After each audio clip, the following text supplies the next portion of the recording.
Hi, I'm Jeff from Extinction Rebellion, Australia. The COP26 meeting in Glasgow has just wrapped up, and I wanted to make some comments on what it has and hasn't achieved. The purpose of the COP meetings is to report on global progress in achieving the stated aim of protecting future generations from climate change and to negotiate a binding agreement outlining future actions the member states will take to deliver that outcome.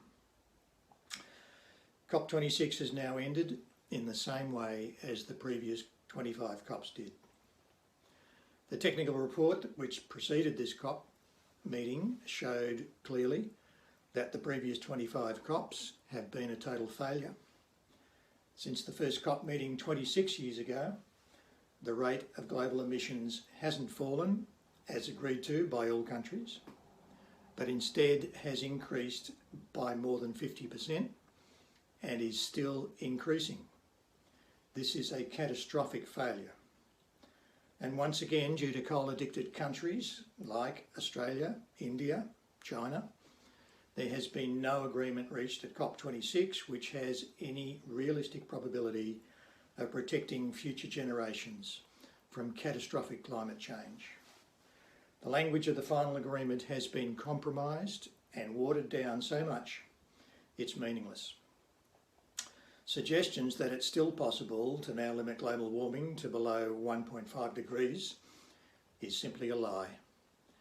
And limiting warming to 2 degrees is looking increasingly unlikely. More than 30 years ago, NASA scientists explained to the US government and to the world what global warming was, what was causing it, and what it was going to do to the planet. They were ridiculed at the time by a right-wing press and by politicians, but everything they forecast 30 years ago is now coming true. The heat, the droughts, the fires, the storms, the floods, mass migrations, everything, and it's happening everywhere. And that's what 1.1 degrees of global warming looks like. People are dying. In the summer of 2019-20, 33 Australians died in the flames. But while that was happening, another 200 died from smoke, and the extraordinary heat waves that ignited the fires caused several hundred heat-related deaths. That's over 500 Australians dead in just one summer. The USA has just reported they've experienced 22 separate climate disasters in just the last 12 months. And so on, in Canada, in Germany, Turkey, Greece, Spain, Pakistan, Thailand, the United Kingdom, everywhere. That's what 1.1 degrees of warming looks like. So what would 2 degrees of warming look like? Global average temperature is exactly that. About 4/5 of the Earth is covered by oceans, and they are warming very slowly. So inland areas are warming much faster than the global average. Dubbo in central New South Wales grain belt, for example, has already warmed by 3.3 degrees.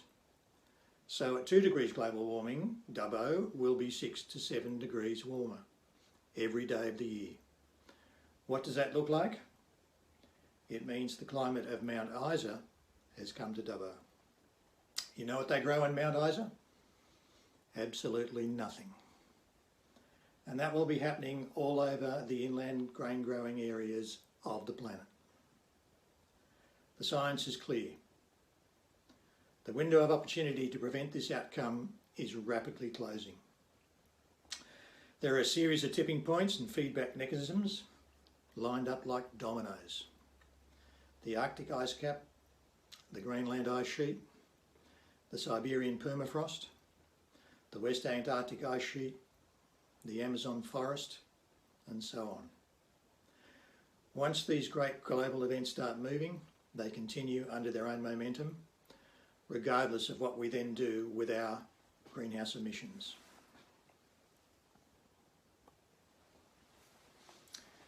The outcome will be collapsing food supplies, breakdown of civil order, wars, mass migrations, global chaos.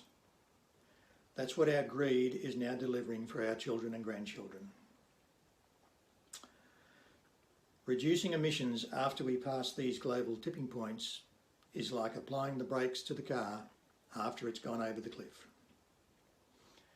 Australia's response to this threat is Scott Morrison's Zero by 2050 plan.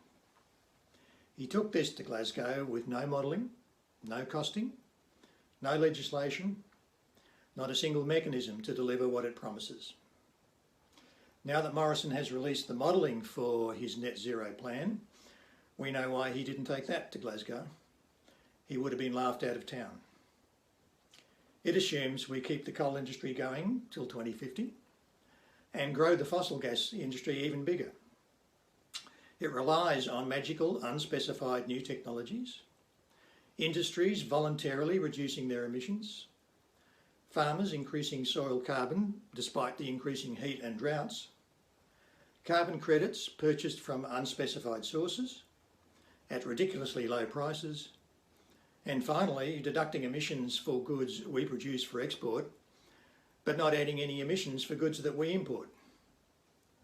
And even after all this creative accounting, the modelling still doesn't actually show 100% reduction by 2050.